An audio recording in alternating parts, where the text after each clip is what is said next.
Good morning and welcome to Rising. Thank you for joining us on this Tuesday morning. We've got another news-filled show for you today, and I am joined by Max Burns, who's filling in. Thank you for being on the show today. Robby, thanks so much for having me. What a wild week in politics. I cannot wait to dig into this with you. Yes, lots to talk about. We're going to start with the Supreme Court ruling. So, of course, as you know by now, the Supreme Court ruled on presidential immunity on Monday, setting Washington, D.C. on fire. In a 6-3 decision, the Supreme Court ruled Monday that former presidents have at least some immunity from criminal prosecution for official acts, but not for unofficial acts or private acts. Now, in an effort to change the narrative from his disastrous debate performance, President Biden took to a podium to address the decision last night. Let's listen to what he said. You also face moments where you need the wisdom to respect the limits of the power of the office of the presidency. This nation was founded on the principle that there are no kings in America. Each of us is equal before the law. No one is above the law, not even the President of the United States. With today's Supreme Court decision on presidential immunity, that fundamentally changed.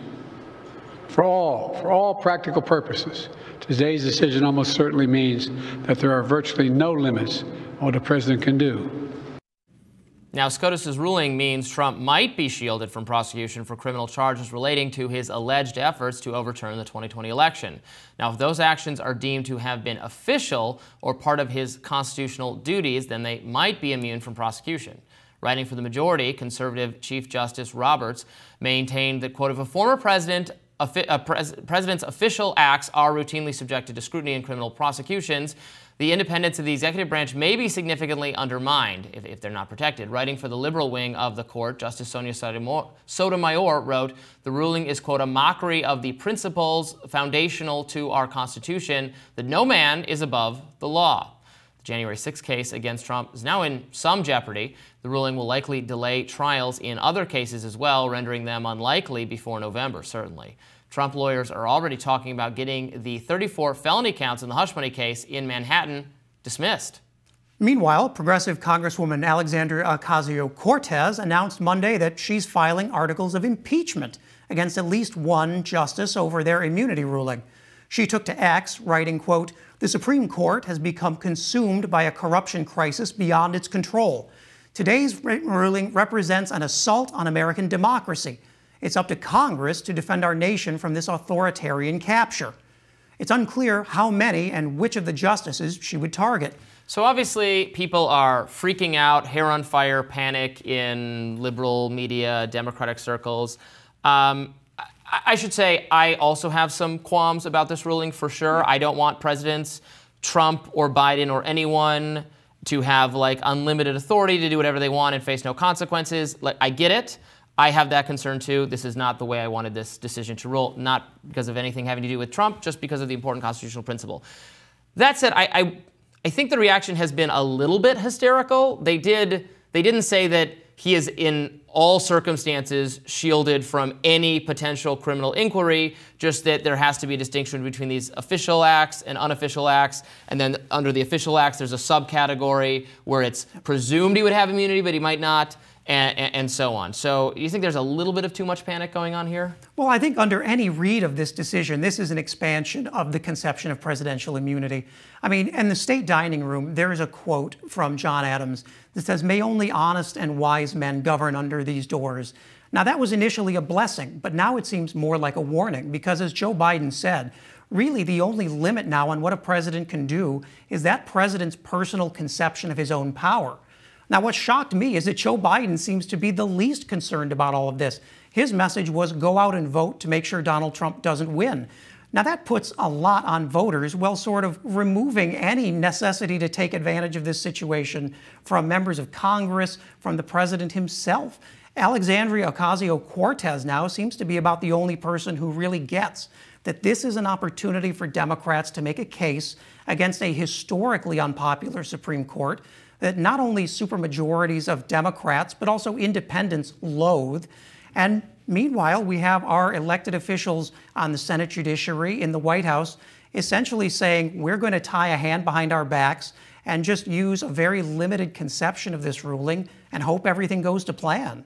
Well, I mean, I think doing what AOC recommends would be pretty norm-shattering itself, to just go after the Supreme Court in an FDR sort of style coup would, I think, be a difficult argument to make. At the same time, they're saying, oh, Trump is shattering all these norms. Oh, he's a threat to democracy. You don't like a Supreme Court decision, we're going to start, I don't know, having inquiries into the members of the Supreme Court. Now, what Democrats could, of course, do, and they're just repeating the whole RBG experience here. It seems pretty clear that Sonia Sotomayor has been discussed to be in not terrific health necessarily. I've seen conversations from some Democrats wondering why there isn't more pressure on her to step down, while it's still possible for a Democratic president to make her to announce her replacement and have that person confirmed by a Democratic Senate. That chance is very likely to be gone in just a few months, and yet you're not hearing a lot of that. That would be something they could do. I mean, not to have a pickup on the Supreme Court, but to stop it from moving in a further direction from Democrats. But Democrats in this moment seem just totally unwilling to do to play real politics or do the things they need to maintain their power, as they are for now sticking with Joe Biden, as far as I can tell. No, that's absolutely right, and it's incredibly frustrating. I mean, the Democrats' message on this seems to be, let's hope we win in November and that 3 Republican justices who are over 70 retire while Joe Biden is president. I mean, it's unrealistic that the strategy is just never lose elections again. At least with AOC, you see some effort to try and make this into a politically salient issue. There's nothing stopping Dick Durbin and the Senate Judiciary Committee from holding hearings, use the subpoena power. These are incredibly unpopular justices by any measure, and we seem to have lost this ability to create a political narrative that actually engages voters and gets them out to vote. The expectation these people will keep turning out if Democrats do nothing is delusional to me. Yeah, I mean, Democrats have no strategy to deal with this kind of thing. But in the first place, running on prosecuting Trump, I have some skepticism that this is the issue to bring undecided Americans into the fold. I think the hush money trial had a very slight, if anything, impact on Trump's popularity. There's so many trials, I think it's difficult for the American public who's not paying close attention to keep up. I think it's absolutely that Trump's conduct relating to January 6th is a weakness in his reelection campaign. It is something that even makes many Republicans uncomfortable.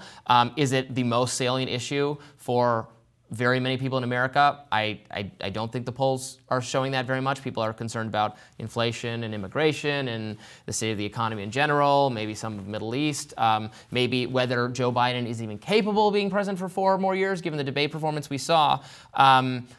The inability to the fact that, oh, wait, we can't prosecute him before the election. Well, then was it just political in the first place? Well, here's the reality, is that there are a few things going for Democrats on this. One is that the Supreme Court is historically unpopular. Yeah. Only about a quarter of independents, Democrats and Republicans. And so is Congress. But no one more so than the Supreme Court. I don't know if that's and the reality is, on the issues the Supreme Court's decided on things like abortion, on things like immunity, voters support the Democratic position. But they can't be expected to come out to the polls on these issues if Democrats themselves aren't treating them as major issues.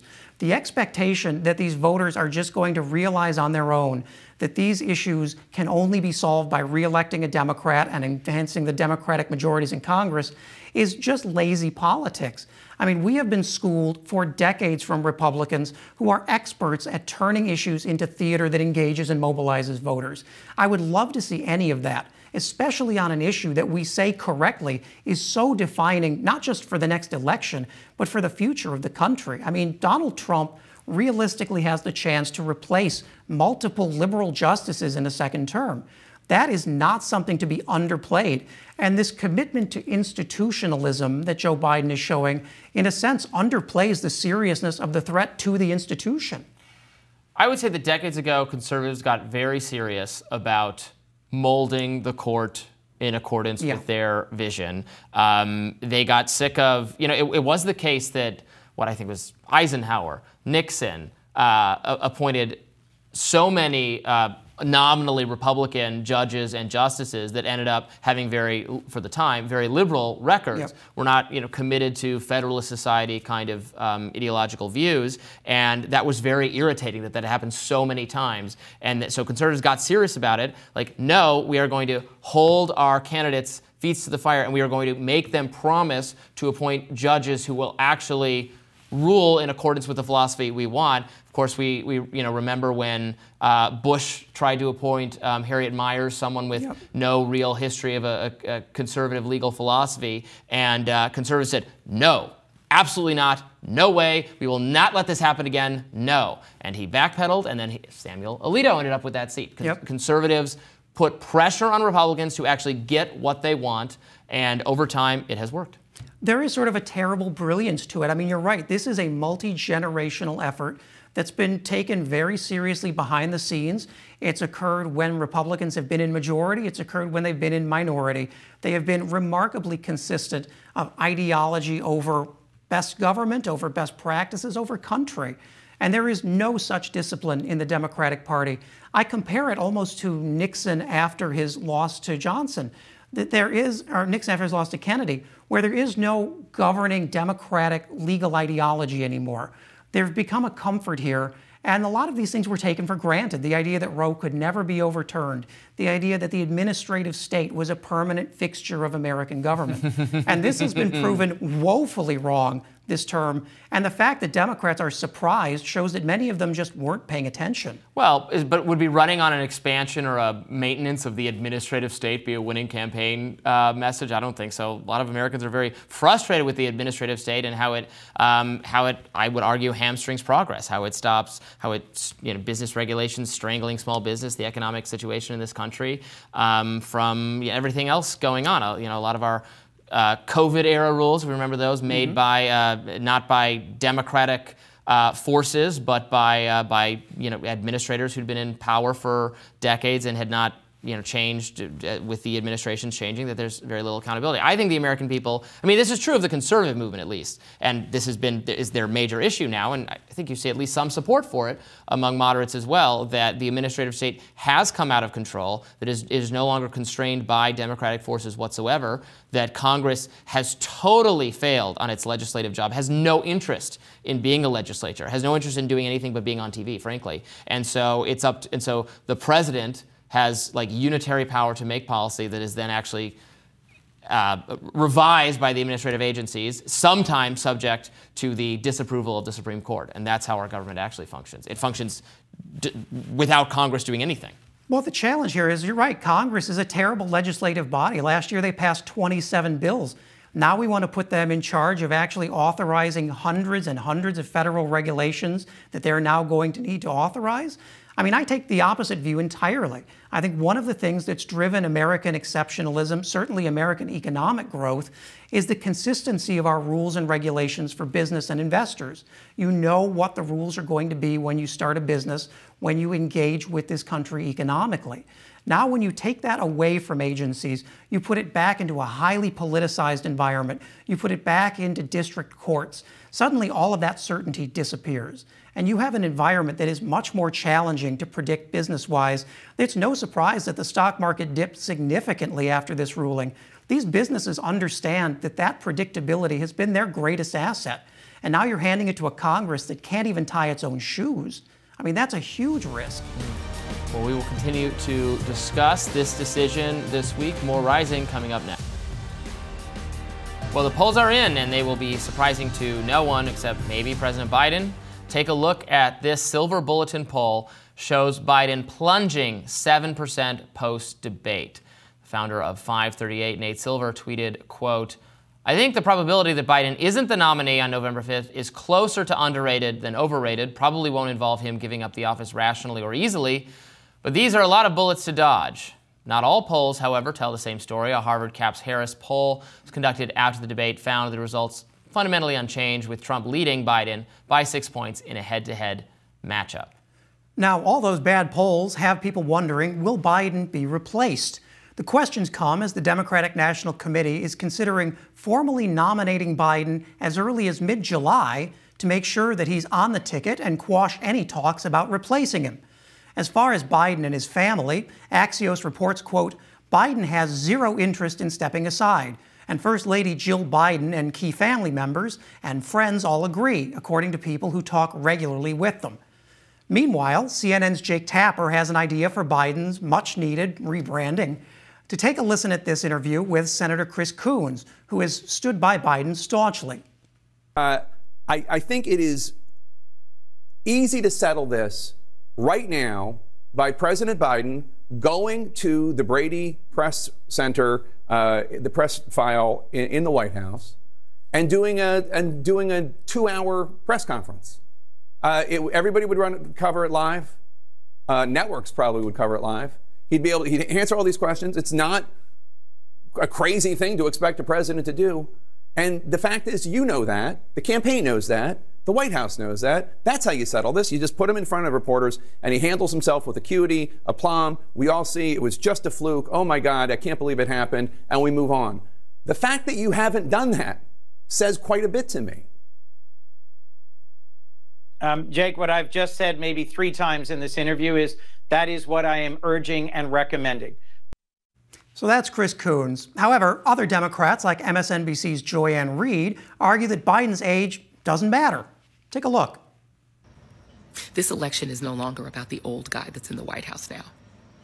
Like, you know, all the op-ed pages and the New York Times can run around and opine about, you know, what Joe Biden should do. And, you know, y'all have fun with that. Enjoy yourselves, intellectual thought leaders. I no longer care. Doesn't matter to me anymore. It's above me now. It's above me now. There's a Waffle House next door. There's a Best Western next door as well. It's above me now. It's above Joe Biden now. Don't care about Joe Biden's age, infirmity, that he shuffled when he walked. I don't care.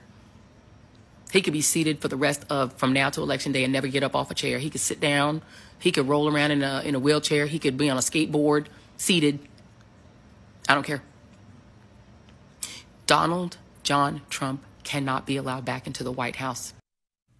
Yeah, we get it that Biden has the Joyanne Reid vote totally locked down. That's cool. The problem for Biden is that so many Americans who are just starting to tune into American politics this season saw Biden's performance and are clearly worried about it.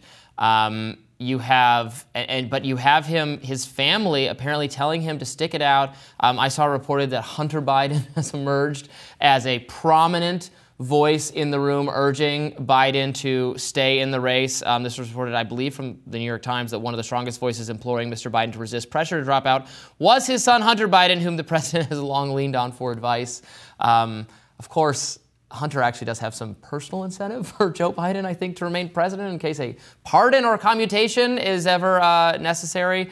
But here we are. Well, I'll tell you, when Hunter Biden is your voice of reason, you got to find a new room, because that is a rough crowd. I mean, this to me, and we agree here, I think, is the worst kind of left-wing groupthink possible, where you've just given up entirely on persuasion and you just expect people to believe something that you believe. I mean, the fact is, Biden's debate was terrible. And he's pushing the idea that historically, correctly, debates don't really move polls, that this sort of tapers out after about 3 weeks and polls go back to baseline. I'm not so sure that's going to be the case this time, because you have Democrats within the party seriously talking about replacements. Now, I think they underestimate how easy that would be and how destructive that would be for the party. But the fact that we have serious elected officials on the record concerned about Joe Biden's age, not just from the debate, but from their one-on-one engagements with him, is a cause for worry. And the answer is not to downplay it. The answer is to get serious, address it, and have Joe Biden actually speak to the press, speak to voters more. I mean, we see that he was totally capable of engaging in the, 5-minute remarks that he gave on immunity, which he gave, let's not mistake, because of that debate, because people need to see that he can still put a sentence together. This is a serious concern. I just don't think Democrats have a great exit path for this that doesn't blow up core demographics within the party. You said the back to the baseline, but what if the baseline is itself not solid enough to get Biden reelected. I mean, he was, even before the debate, Nate Silver, who's, I think, a very good pollster, was already putting Trump's election likelihood at like 60-something% or more. And things have just not been going well for the Biden campaign. And now you have this, and now you have, it's one thing, okay, he can read a teleprompter and do fine, but when he faces all confrontational questioning, and it was questioning from Jake Tapper and Dana Bash, who did a great job. I've said it many times. I think the debate was really well handled. He couldn't, when he had to think on his feet, put words together. I watched the other day Ronald Reagan's final press conference, and there were concerns about Reagan being too old at the end. And he is facing questions on a range of issues: what's going on in the Soviet Union, what's going on in the Middle East, domestic policy, and he jumps from one person to the other, changes topics several times. It's not even comparable to how Biden sounded in that debate. And there were concerns about his age that we now think were well-founded. This is so far beyond that, and the American people increasingly got to see it. And I don't know if you're right that putting him in front of more cameras, having him talk to more people, doing more interviews, if he is actually capable of doing them, is absolutely the strategy that they should pursue to reassure. It feels to me like they were keeping him from doing those things because they thought something like this was likely. Maybe he has good days and bad days. We're hearing that a lot. He's best between 9 a.m. or 10 a.m. and 4 p.m., although that's no comfort to anyone because it's a full-time job. That's a lot of caveats to put on a president of the United States. Yeah. I hear you about, changing the nominee would be a high-risk move and would cause a lot of destruction. But again, if the baseline is they're unlikely to win with him, I guess why would you not do that? Now, of course, I could see that it would be very messy because Kamala Harris does not have all these terrific natural political advantages herself. For a long time over the course of the Biden presidency, she was more unpopular than Joe Biden. I think that has changed. It is no longer the case, and I suspect she would be at least no worse or maybe slightly more formidable political candidate. But of course, there are other even more popular people, but trying to have one of them and not her could be a total mess. But why not try is what I'm wondering. I mean, I could be wrong. Well, the challenge has always been who? And this is a question, when you ask it of Democrats, they suddenly clam up. I mean, you look at the numbers. Joe Biden's not doing great. He's down against Trump by 2 now. Kamala Harris is down by 4. If you look at Gavin Newsom's polling, he's down by 12. If you look at Gretchen Whitmer, governor of Michigan, another person floated as a replacement. She trails my Trump former governor. I'm not eager to have her in the mix, I can tell you that. And she trails Trump by 10. Yeah. I mean, the fact is, and this is a hard fact, I think, for Democrats to admit, there is nobody in the party right now who performs better against Donald Trump than Joe Biden does. And that's a blessing for Joe Biden's position right now. But it also means that we're likely going to have to go sail on the ship that we've built. But what if Joe Biden's approval ratings are just not high enough to get reelected? And if you take a gamble on someone else, I mean, you're right that I think if Gavin Newsom and Gretchen Whitmer were subjected to serious national political vetting of their COVID policies and some other things, a lot of unpopularity about them would crop up. I know that some people have reported that, because I'm from Michigan and I'm familiar with what went on there, that the policies there were actually very similar to some of the New York policies of Andrew Cuomo's in the nursing homes that became deservedly controversial as they killed a lot of people. And that exact same thing went on. So I hear you on that. Of course, it is possible that they find some alternative candidate who ends up, as they become better known to the American public, gets more popular. Whereas Biden, I don't think is going to improve his popularity at all and is maybe just going to further plummet if he's exposed to additional debate. Maybe the debates don't matter. I said after the John Fetterman, Dr. Oz debate, I changed my mind in that race. I thought Fetterman was going to win, and then after that debate, I said, man, he seems frankly brain dead. I cannot imagine him being elected after that. And he still won because Dr. Oz was so wacky. And now he's become a totally different political figure who's more popular among Republicans and my people than anyone else. So you may have had a point. Very interesting. But I thought if debates matter at all, there is no way this man can get elected. And he did. So I don't know. Maybe that's the case, but that seems like cold comfort to Democrats. Yeah, the reality is that voters that watch these debates are largely people who've made up their minds. Yeah. The best thing for Joe Biden is that this debate happened in June. There's a lot of time for news to eclipse it, but if he goes back in September and has anything close to this kind of performance, that's going to be a disaster. And also, if he's entering the kind of decline that senior citizens do, where it just starts getting, more bad days than good, downhill, he could be doing worse by then than he is now. Is, I think, a frightening thought for Democrats. True. More Rising right after this. Well, the Supreme Court had a big day yesterday, and not just with respect to former President Donald Trump. The bench ordered lower courts to further review a pair of 2021 laws from Florida and Texas that blocked social media sites from banning political candidates. The laws claimed that conservative voices have been unfairly censored by tech companies. The court's opinion said that actually both lower courts messed it up, and that their analysis of the First Amendment challenges to the law were wrong. The court signaled in their opinion that the First Amendment does not allow legislatures to control what content is published by media companies. Part of the majority opinion read, the Fifth Circuit was wrong in concluding that Texas restrictions on the platform selection, ordering and labeling of third-party posts do not interfere with expression, and the court was wrong to treat as valid Texas's interest in changing the content of the platform's feeds. The Florida and Texas laws came after Twitter, now known as X, and Facebook banned former President Donald Trump from their platforms after the January 6th Capitol attack. Yesterday's ruling received strong reactions from free speech organizations. One of those organizations, FIRE, reacted to the news, writing on X, "Should the government have the power to dictate the opinions you see on social media? If you said hell no, then we've got good news. The Supreme Court agrees." That's a big win for free speech and a free internet.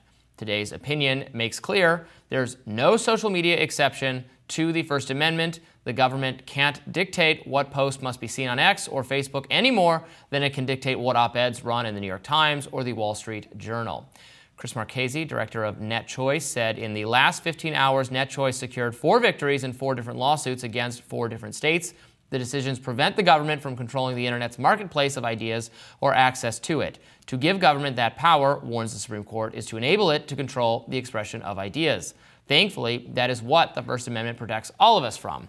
And a senior fellow at the Cato Institute, Jennifer Huddleston, wrote on X, while the holding of the court's decision today focuses on procedural matters, the majority opinion particularly indicates a strong understanding of the impact that these laws could have on the First Amendment rights of platforms to engage in content moderation.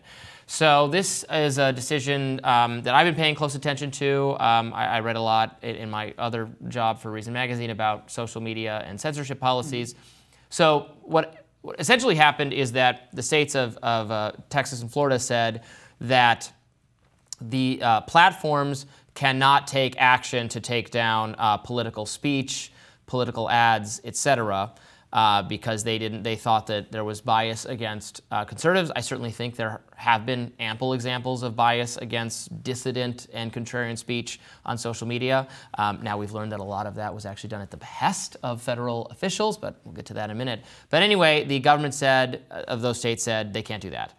And the Supreme Court is saying, well, actually they can do, if you, the government, telling them they can't take down speech, the censorship is not when the site takes down speech. The censorship is when the government tells the site to take down the speech. The private companies, they can have policies you don't like, and they can take down speech or not take down speech. We can complain about it. But the censorship occurs, the remedy is not the government to tell them what they can and cannot have on their platforms. Now, in practice, this decision is just saying that the lower courts didn't look at that, didn't consider that, that aspect of this properly, so they're going to have to relook at that, although the majority decision does, I think, strongly suggest that the Supreme Court would ultimately conclude the First Amendment stops the state legislatures from saying to a private company, here's what your speech policies ought to be.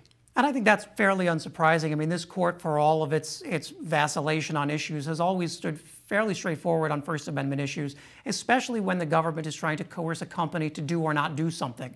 I mean, we saw with Masterpiece Cake Shop very similar results. What interests me here is the way that this court has scolded the Fifth Circuit now several times. That's the district court that covers Texas, Louisiana, and Mississippi. And this is a court that can seemingly do nothing right in the Supreme Court's eyes. Clarence Thomas, as you would agree, a very conservative man himself, has twice this term written arguments vacating Fifth Circuit opinions. Brett Kavanaugh was very clear in saying the Fifth Circuit misunderstood and misapplied First Amendment law here in a very straightforward way. And this is a court that is MAGA central. I think 6 of the 17 justices there were appointed by Donald Trump. And they're making mistakes that even this very right-wing conservative court cannot abide. I mean, they've pushed it so far to the right that even Samuel Alito and Clarence Thomas have to say, let's dial it back a little bit and maybe reconsider this with a little more respect to the First Amendment. Yeah, there is a lot of, I think, unanimity of thought on First Amendment specific issues. You know, the First Amendment is among the most litigated at this point, or judicially overseen aspects of our founding principles of our Constitution. The Supreme Court in the last 100 years has moved in a direction of more protection for free speech.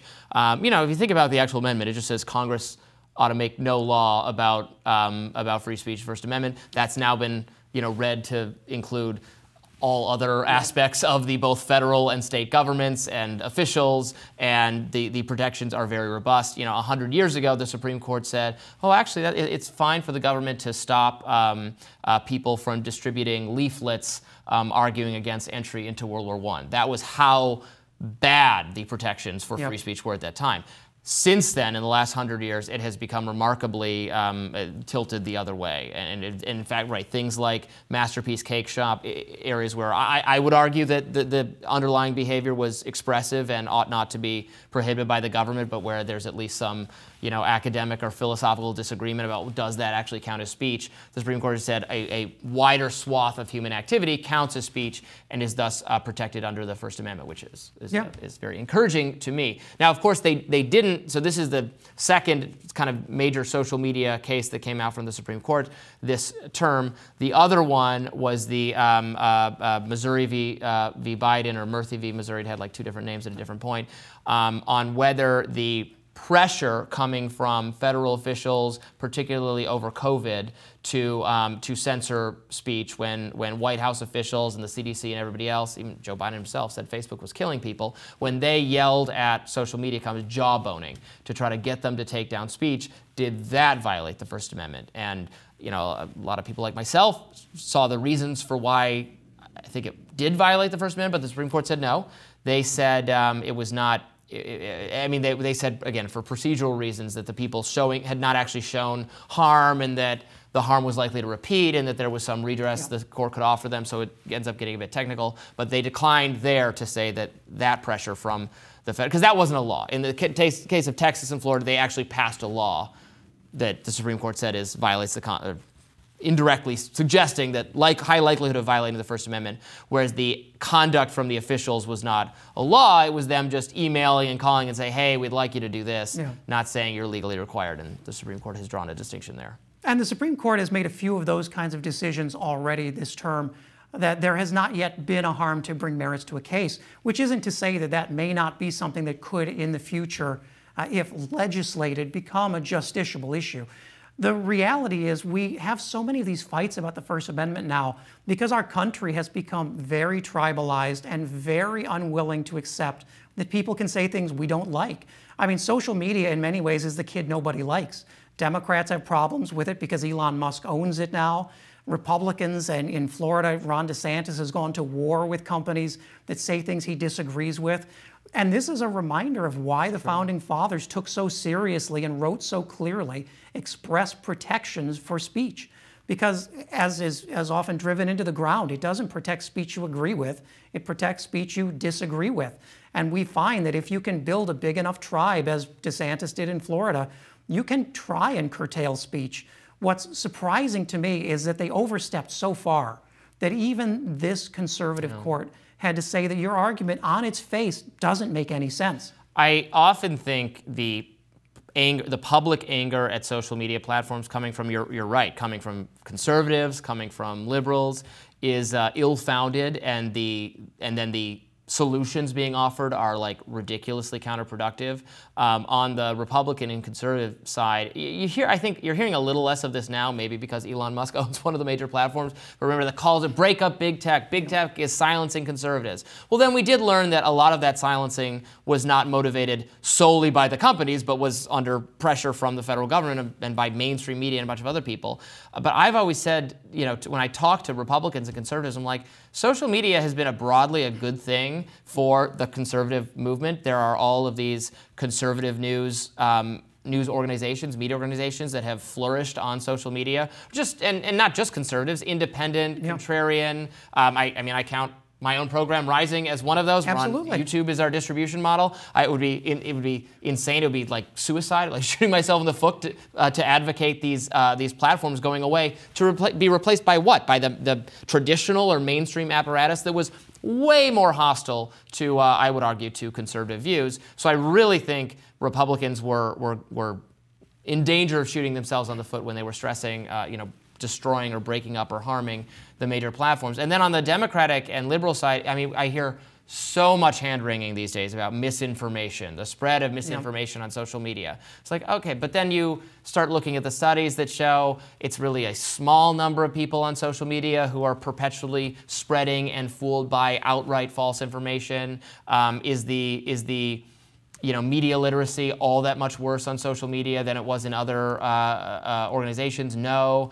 A lot of the claims about interference and from foreign interference and bots and everything always end up being sensational claims are made, and then later you look at it and go, actually, this was a very tiny number of accounts that were not targeted in the right way. It seems like there's been a lot of hysteria on this subject. Well, there's also a lot of nostalgizing for the time before.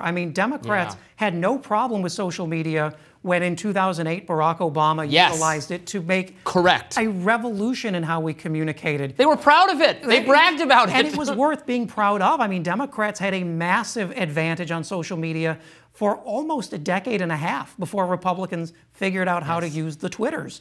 And the fact is, we know from the data, and it upsets people to say this, but the studies repeatedly show the misinformation doesn't change people's opinions. It reinforces pre-existing opinions. And you can argue that that itself is unhealthy, but that's also not a new or unmanageable problem. There was a long period of 50, 60 years in this country where political parties outright owned newspapers and published nothing but misinformation and ads. But we found a way to resolve this, and it is the case that I think regulation and government needs to catch up with where we are in tech. We need more people in government who understand the tech. But this is not something to punish tech for. This is a sign that our government and our people need to have a conversation and actually engage with it. The most reliable voters are watching cable news all day. They're listening to the radio all day. And I would argue that they're getting a lot of bad information in that format too. But nobody's having a heart attack about that. It's just all blame Facebook, blame Twitter. There's something self-serving about it, especially when it comes from people in traditional media or in TV media or in newspapers.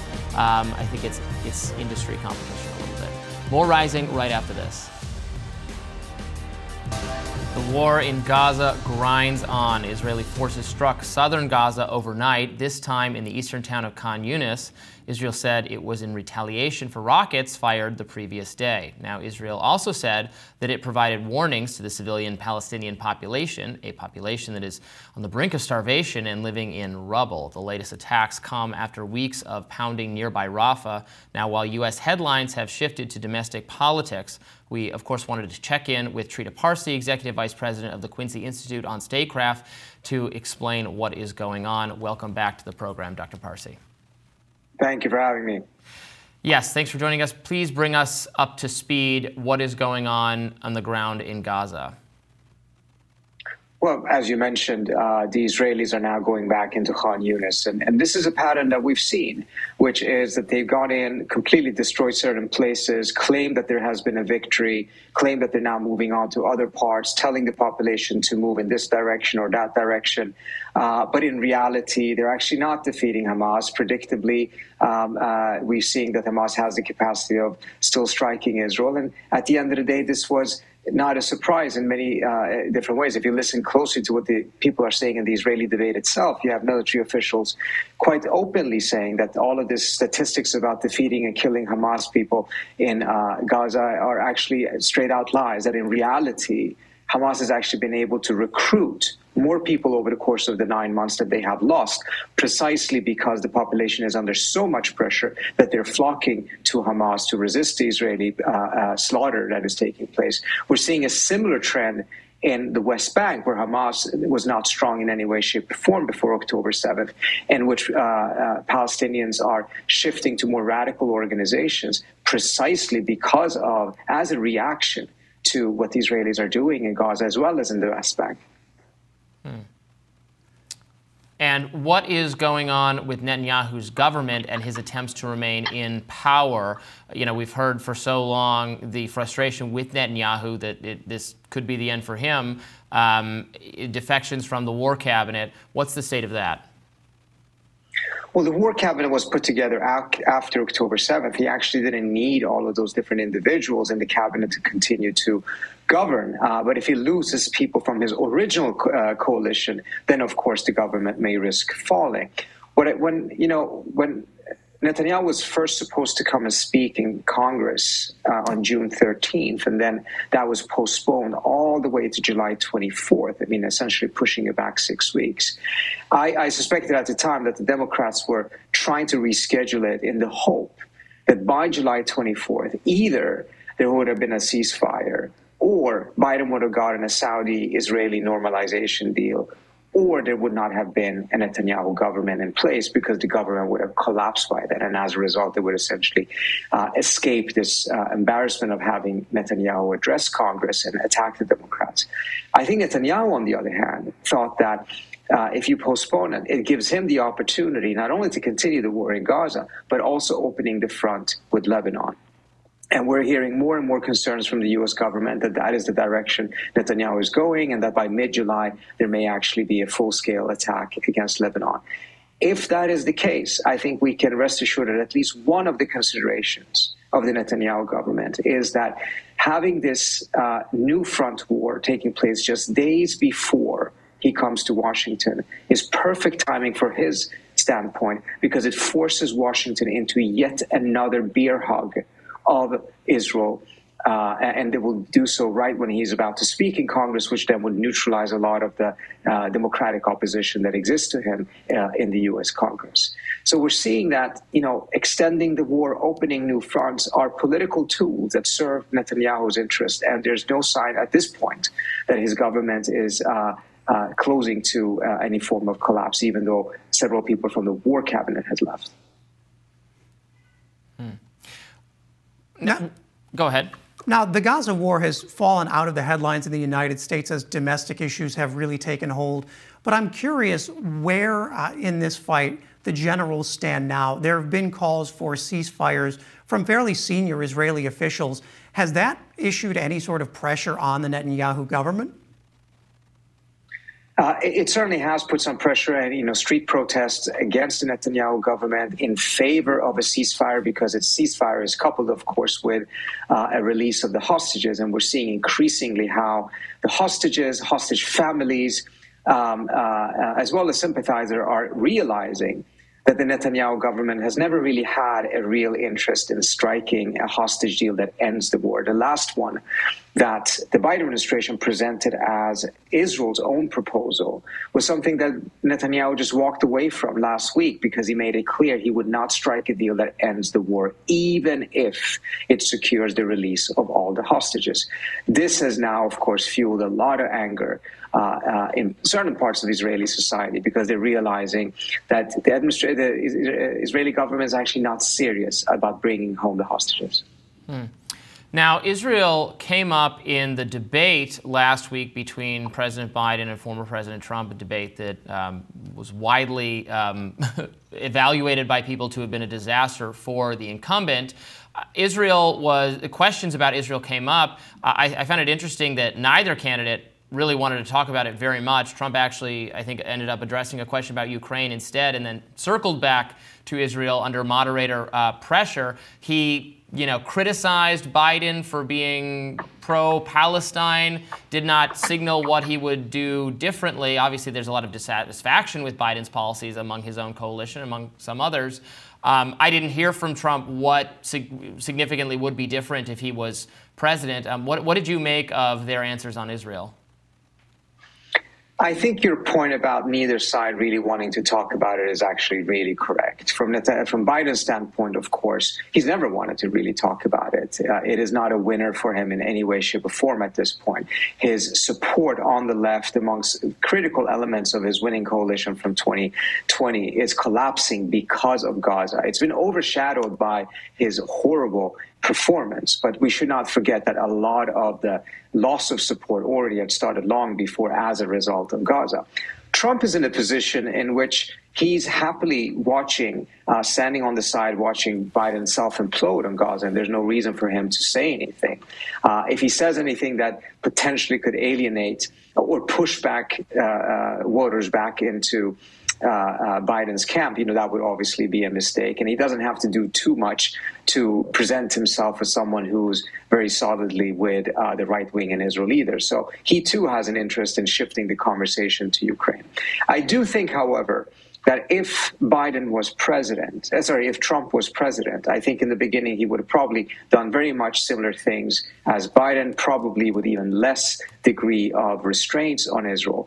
But I don't think Trump would have been as accepting of the escalation risk in the region because of the risk that it would bring the United States into that conflict. So under those circumstances, I think he would have put more pressure on the Israelis precisely because he wants to avoid a scenario in which the United States could get dragged into war. Moreover, I don't think Netanyahu would in any way, shape, or form feel comfortable violating Trump's red lines or crossing Trump in a negative way in the manner in which he seems to not only enjoy it, but take great political benefit from essentially making sure that he's constantly forcing Biden to walk back on his red lines. And as you know, this war is escalating regardless of whether American media is still focused on it. We call it the war in Gaza, but there is an increased focus on the northern border and Hezbollah. I'm curious what you see as Benjamin Netanyahu's game here and how this is influencing his standing domestically with Israelis. Sorry, could you repeat the question? The first part of it I couldn't hear, unfortunately. Yeah, I'm looking at the northern border in this war and how this is escalating now into a larger conflict with Hezbollah and how that's influencing Israeli public opinion on the Netanyahu government as we see growing protests here about the essentially mission creep of this conflict. Absolutely. I think earlier on, there was a stronger degree of support and a stronger sense amongst the Israeli public that it was intolerable, as the language was in the Israeli debate, to continue to live next to Hezbollah, since Hezbollah is much more powerful than Hamas.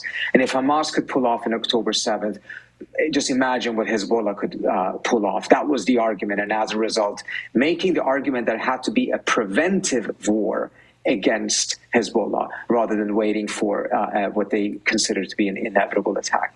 At this point, I think it's a little bit more split because the Israeli public are starting to realize exactly what you mentioned, that this is not just mission creep. This is also a failed war turning into a forever war.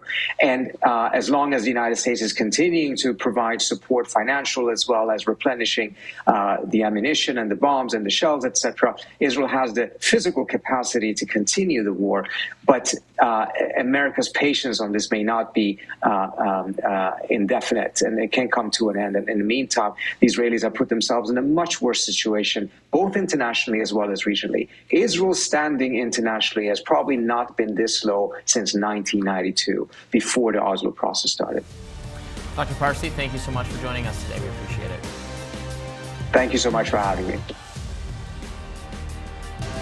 Over 150 new documents were released revealing new information about the late disgraced millionaire and sexual predator Jeffrey Epstein. Epstein, of course, was charged with sex trafficking of minors in Florida and New York and was found dead in his New York City jail cell in 2019. Epstein had ties to former presidents Bill Clinton and Donald Trump and many other rich and famous people, including Bill Gates. The 2006 grand jury transcript released by a Palm Beach County judge reveals prosecutors knew that Epstein sexually assaulted teenage girls, but still cut a lenient, very lenient plea deal with him. Now, the transcripts show that the grand jury heard testimony that Epstein raped teenage girls as young as 14 at his Palm Beach mansion.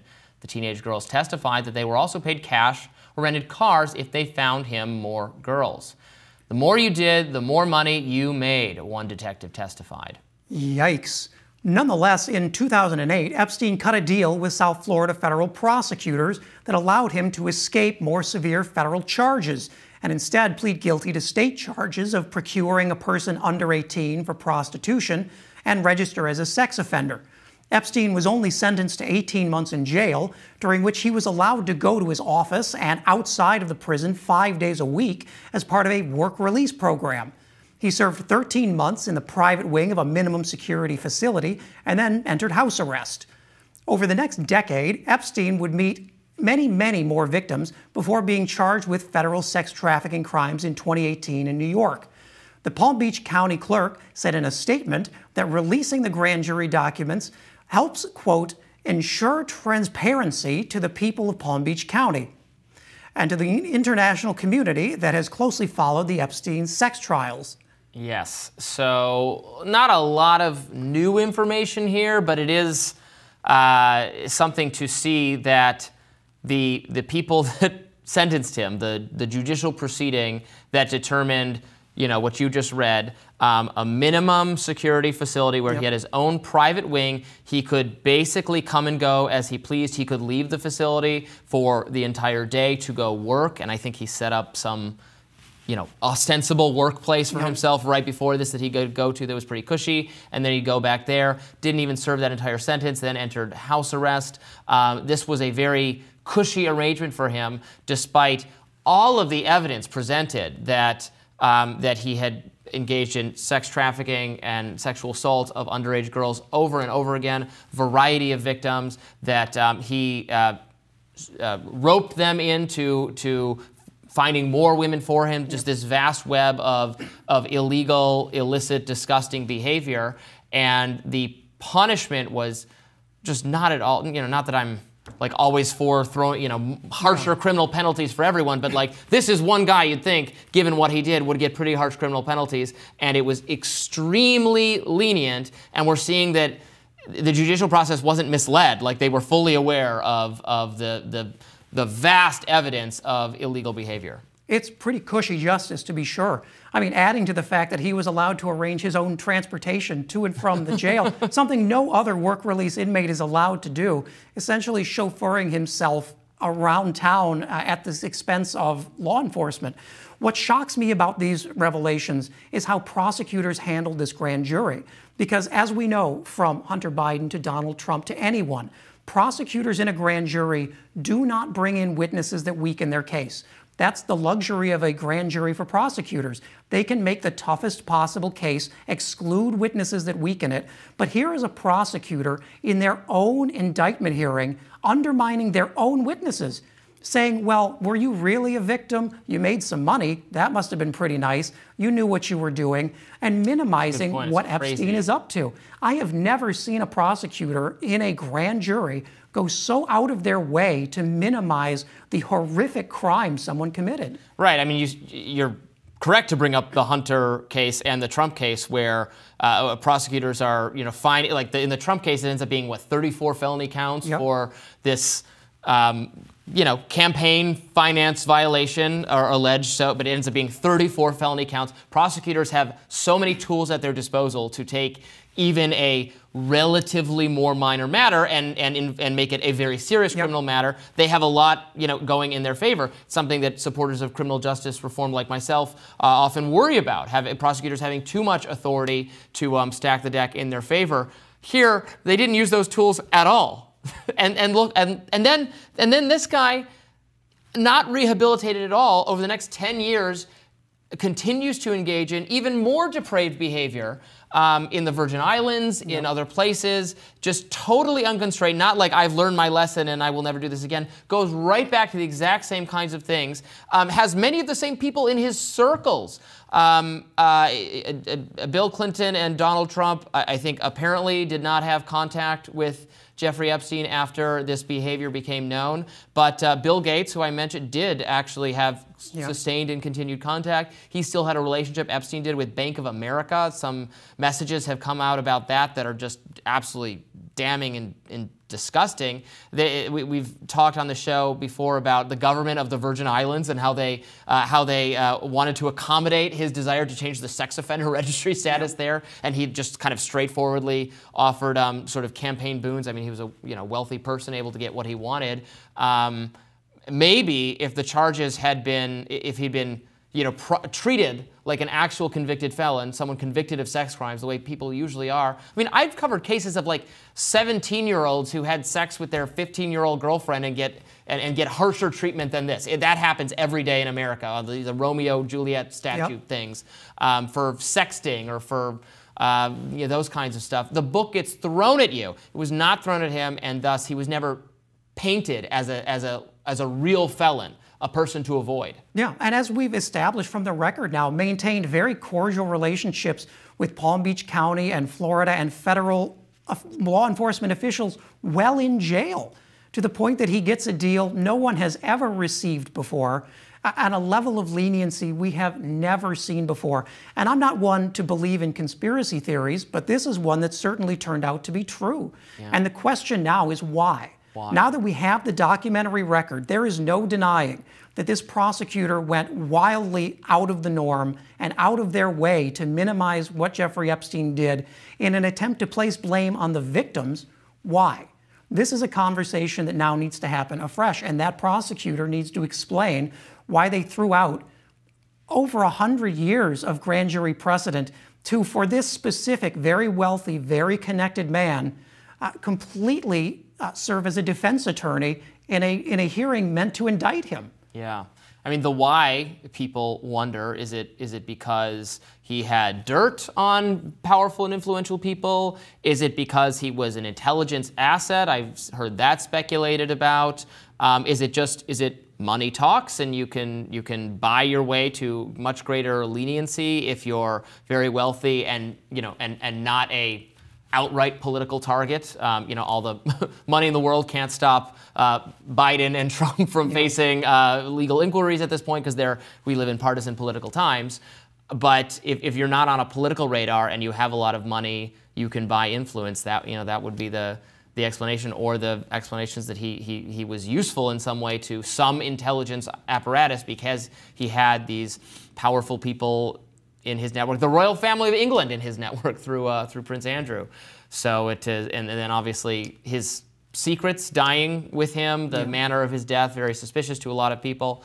I've always thought that prisons are places of, and he was in real prison by that time. Yeah. Prisons are places of such neglect where actually violence and suicide do happen with great regularity, that it is not out of the realm of my imagination that he did in fact kill himself at that point, and they allowed him to do it because that does happen in prison. Of course, the sort of he was silenced narrative, I understand why people turn to that as well, because he certainly knew a great deal about a lot of people. Yeah, I mean, looking at this, I can't really blame them. But you're right. I mean, the sad reality is it doesn't take a conspiracy to realize that places like MCC, where he was housed, are dilapidated wrecks, where suicides happen frequently. He was not the only suicide even that month. But the reality that you've pointed out very well is that the way to write your own justice system is to be connected, to be wealthy, and to stay out of the public eye. Had Donald Trump never run for president, he likely never would have faced any of these charges related to his New York dealings. Yep. Had Joe Biden lost, Hunter Biden likely never would have seen a courtroom. Yep. The best way to keep going on with crime is to just stay right below the radar and work the refs. Yeah, absolutely true. More rising right after this. Breaking news, former Trump attorney and New York City Mayor Rudy Giuliani has been officially disbarred in New York for lying about the 2020 election. A panel of judges wrote that Giuliani, quote, communicated demonstrably false and misleading statements to courts, lawmakers, and the public at large regarding the 2020 election. Now, the panel went on to say that Giuliani flagrantly misused his position as Trump's lawyer and deliberately violated some of the most fundamental tenets of the legal profession. Giuliani was suspended from practicing law in New York in 2021. Back in May, Giuliani was indicted in Arizona for his role in overturning the 2020 election, allegedly. Giuliani's son, Andrew Giuliani, stood by his dad, tweeting, quote, "Rudy Giuliani, the most important change agent in the history of New York City, has been disbarred. Joe Biden and his leftist flunkies are simply tyrannical. They will stop at nothing to hold on to power. Your freedom is at stake on November 5th. And in other Trump world news, former Trump advisor Steve Bannon surrendered to law enforcement to begin his 4-month prison sentence for contempt of Congress. As a reminder, Bannon was found guilty for refusing to honor a subpoena from a committee investigating January 6th. But Bannon has assured supporters that he's, quote, going to be more powerful in prison than I am now. Let's start with Giuliani. Obviously, he was already, his law license had been suspended. Now this is the formal procedure to say that he's disbarred and can't practice law, stemming from his series of outrageous, flagrant conduct that has gotten himself in trouble and has gotten Donald Trump in trouble. Trump must be thinking this was the worst effing attorney of all time because so much of Trump's own peril comes from listening to Giuliani at key moments. Going back to the initial impeachment that Trump faced while in office over the pressuring of the Ukraine judge, that was substantially motivated by Giuliani convincing him that he could use this moment to get something favorable for the campaign. That was terrible advice that he listened to from Giuliani, and then the advice only got worse in the January 6th period, where Giuliani promised and discussed and went on TV and talked about these vast amounts of fraud relating to tangible physical misplacement of ballots. He got himself sued by an election worker over that. And so now it's come to this really an interesting turn of events for a political figure who was once like the most beloved person in the country. Yeah, and certainly one of the more capable federal prosecutors in the country. I mean, this at least leaves him some time to spend more time with his growing list of indictments. The fact is, if you want to talk about mental decline, people talk about Joe Biden. Look at Rudy Giuliani. I'm not sure that he can even help himself anymore. I mean, right after being found guilty of defaming election workers in Georgia, he walked out of the courtroom and then defamed them again and ended up being sued again, and he will lose again. This guy has been an atomic bomb for Republican circles. Almost everything that he has done has either led to himself being indicted, people who work with him being indicted, or the former president being indicted. It's hard to believe that anyone gave him this much power, but it shows you that in this Trumpified Republican Party, close allies of the big guy, they get their way. You don't question them, even if what they're saying is objectively insane. And then you end up in situations like this. I always try to remind MAGA people that Giuliani's commitment to the MAGA agenda was totally skin deep when he ran for president in 2008. Giuliani did. He ran as a crusading neocon, the most hawkish person of all. He attacked Ron Paul for being soft on terrorism. Ron Paul, whose foreign policy has now formed the basis of the MAGA movement. Giuliani was full-throated defender of everything Trump and Trump people say they're against in the Republican Party. I think one of the most obvious ways in which Trump has not succeeded in getting his policies accomplished is listening to people that he just thought were good on television in the foreign policy category. That was true of Ambassador John Bolton, who is now totally against Trump and whose foreign policy was contrary to Trump. But Trump said, I like how he argues on TV. I'm putting him in my administration. And that has happened time and time again. So not surprising to see it come to this fate with Giuliani. Interesting nonetheless. Let's move on to Steve Bannon. So my attitude on Bannon is that, and okay, he's defied a subpoena, so this is a pretty standard thing to happen. He said this will make him more powerful.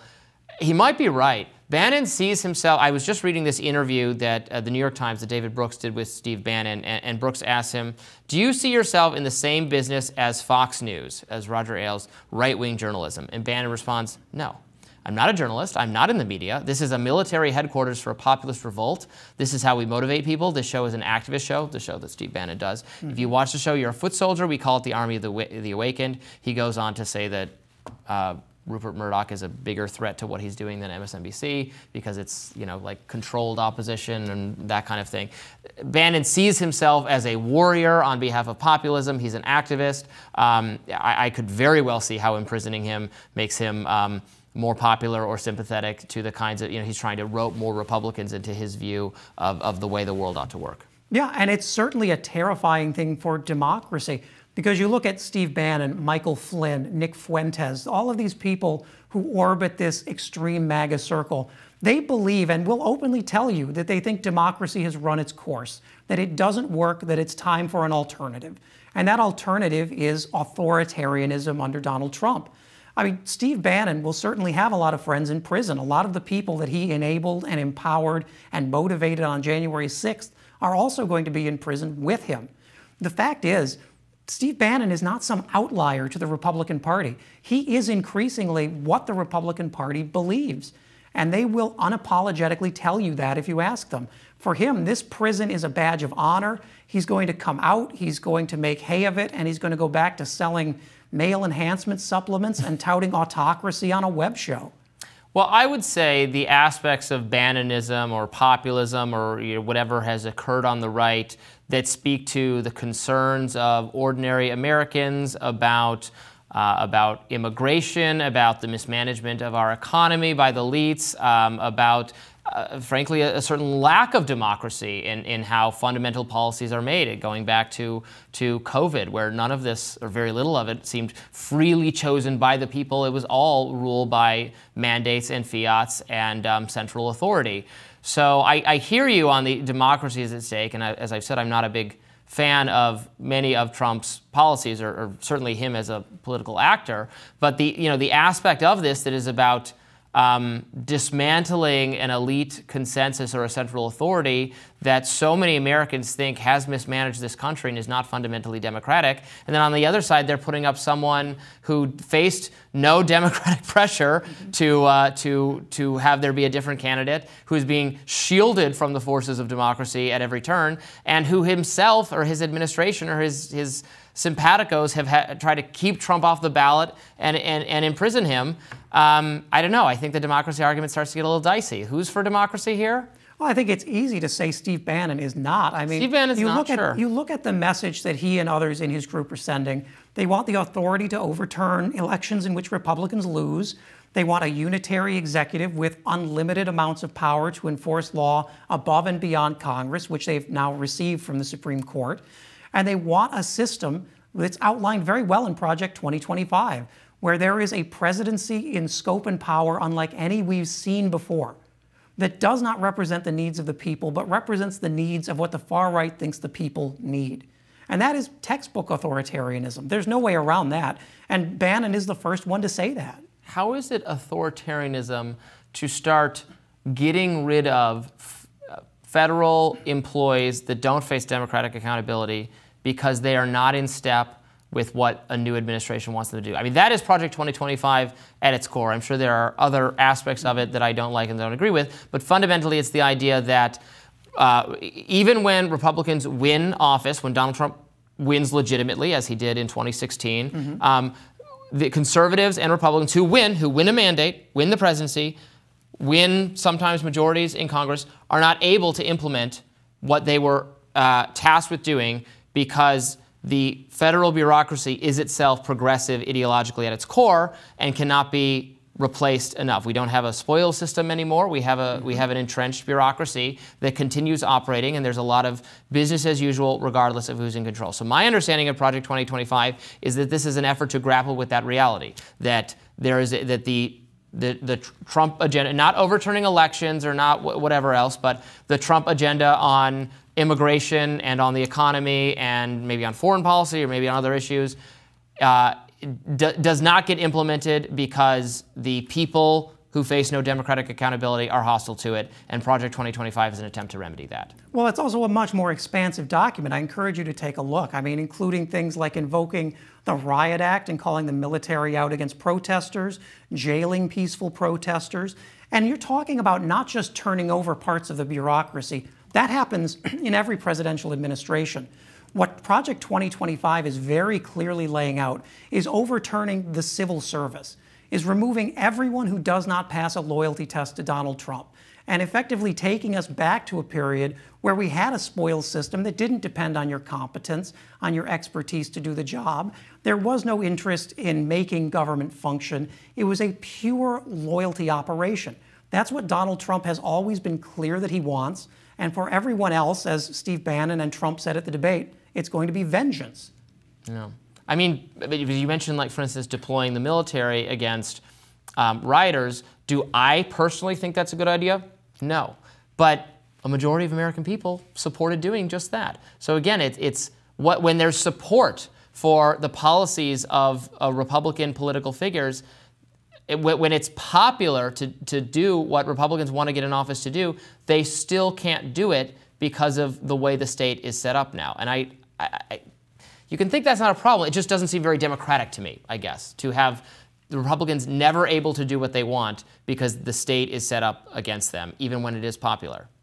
We argue that the Republicans aren't able to do what we want. We've just seen a Supreme Court essentially grant the presidency near unlimited Well, deference. in order to protect himself personally, which I don't agree with. I think we've that is seen a Republican supermajority in the court and a Republican majority across the federal bench enforcing huge chunks of Donald Trump's legislation and then hindering Joe Biden's, in some cases, where it's nearly identical.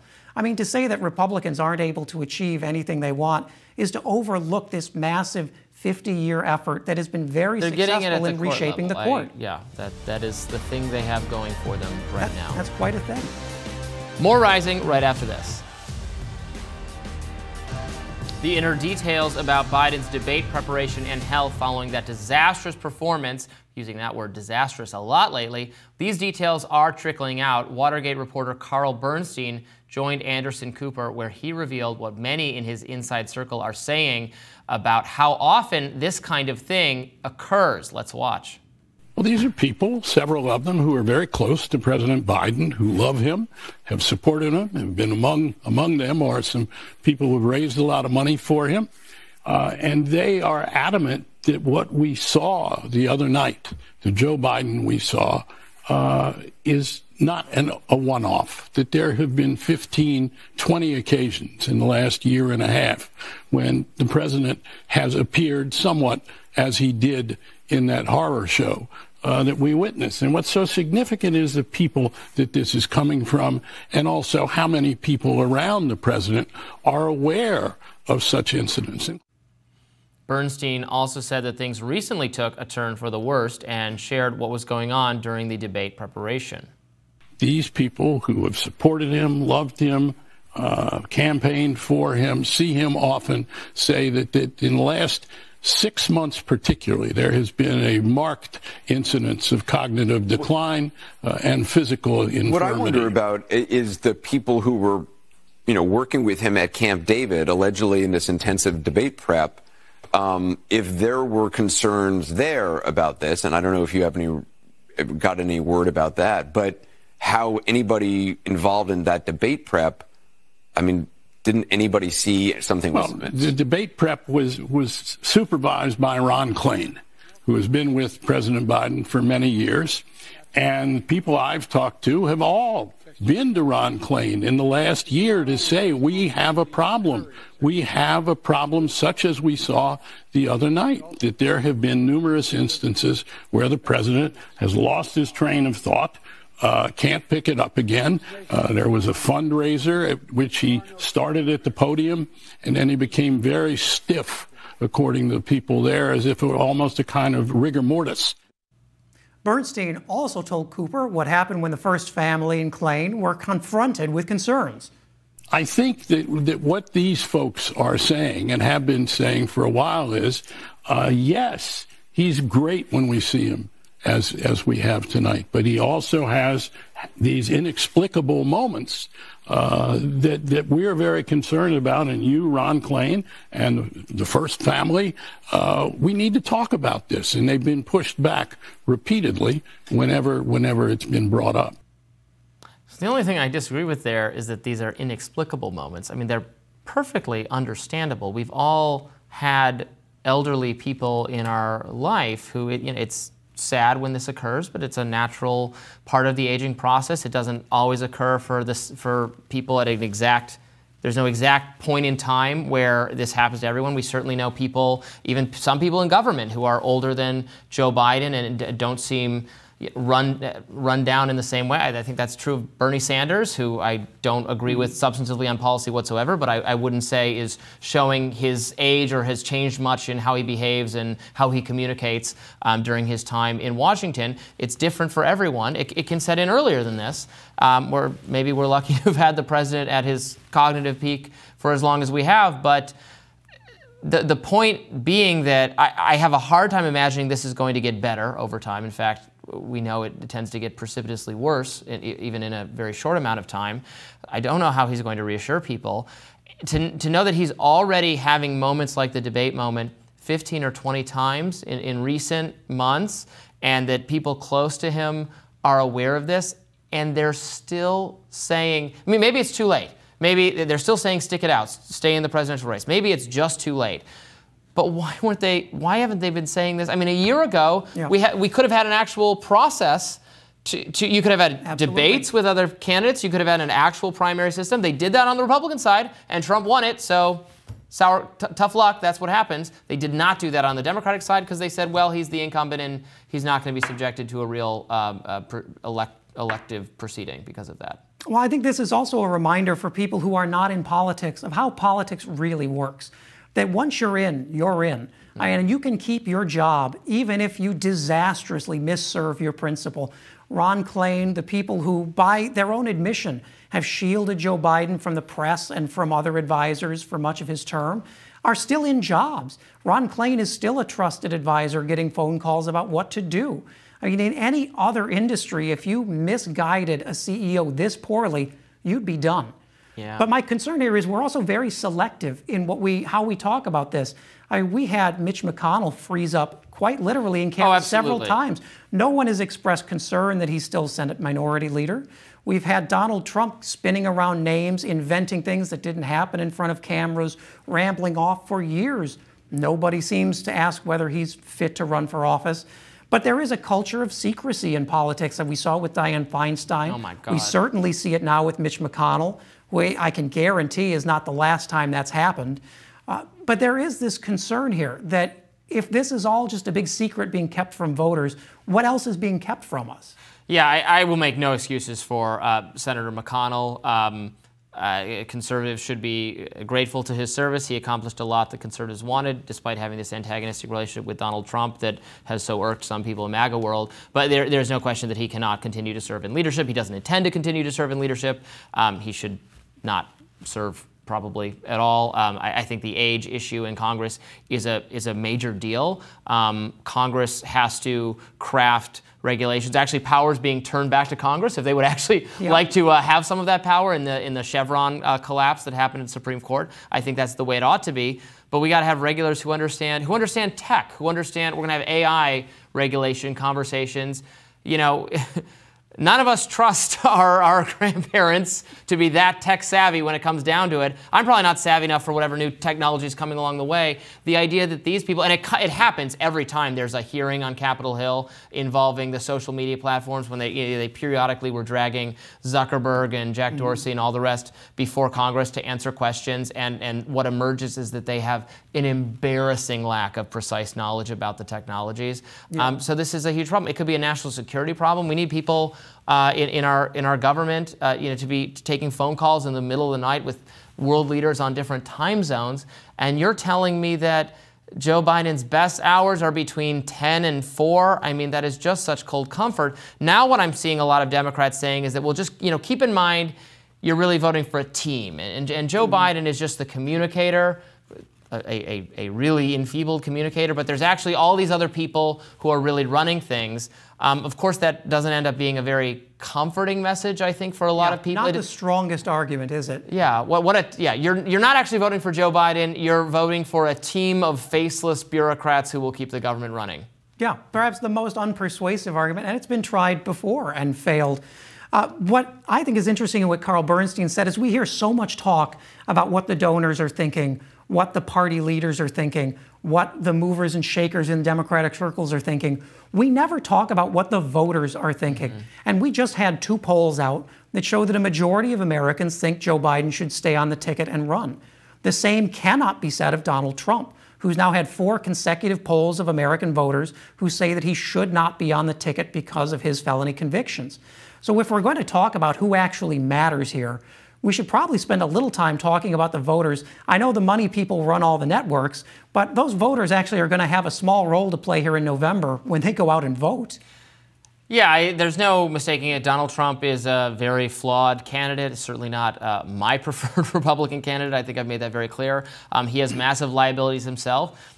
The truth is that anyone else with an R next to the name running right now would be about to have a 50-state landslide in their favor. The fact that this election still will be close, and while it looks to me like right now Donald Trump is more likely to win it, which is kind of remarkable given everything that's happened, it would be a layup. It would be so easy for anyone else who didn't send off these massive red flags. And MAGA people hate when you tell this to them because they love Donald Trump. And they're like, well, Nikki Haley's not a real conservative. And well, I'm not talking about policy-wise, fine. You can absolutely think, and many Republicans do, that Donald Trump is the guy, the best person on policy. You want his policies. No one else will challenge the deep state and everything else. And then I say, well, why didn't he when he was in office already? But we'll set that aside. I'm just saying on electability. You can't argue that Donald Trump is the most electable Republican when poll after poll shows basically any of the people who challenged him would have fared better. But they had, maybe the MAGA gamble is going to pay off. They said, no, we're sticking by Trump. We really want Trump.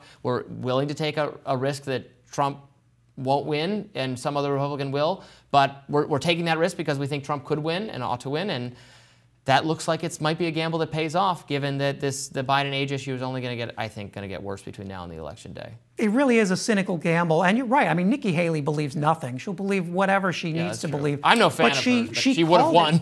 She called it right on the politics here. She said the party needs to run a campaign based on age and needs to put youth against age. And as we see now, whether Democrats want to admit it or not, that would have been a massively winning argument right now. The advantage for Biden is he's running against someone he could have gone to high school with. Yeah. So you can't make that argument in the same way. Yeah. Although I think it's not narrowly about age. It's about how age is affecting the candidates. And I've heard arguments that Trump sometimes says the wrong thing too. Trump's always had a kind of zany style. He exaggerated. That's one way of saying it.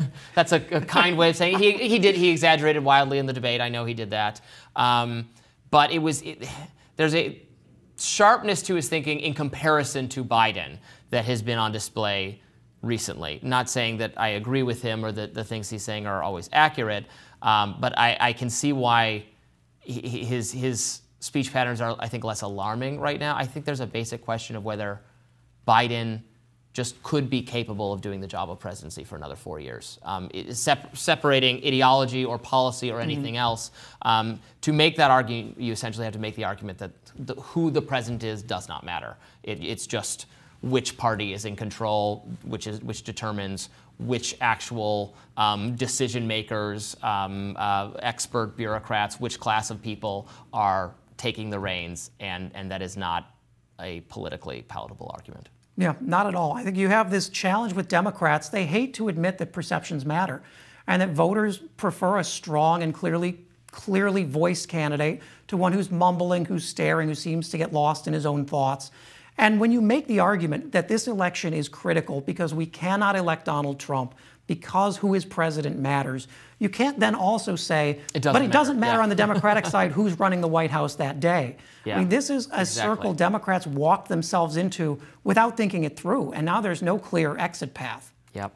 More Rising right after this. Oh, excuse me, that does it for us today on Rising. Actually, that was our last segment of the day. Thank you so much for tuning in. Max is going to be back here tomorrow as well, I believe. I am. Thank you so much. Fantastic. Be sure to like, share, and subscribe so you never miss any content. And for those of you who like to listen while on the go, we're now available anywhere that you can find podcasts. Thanks so much for tuning in. See you back here tomorrow.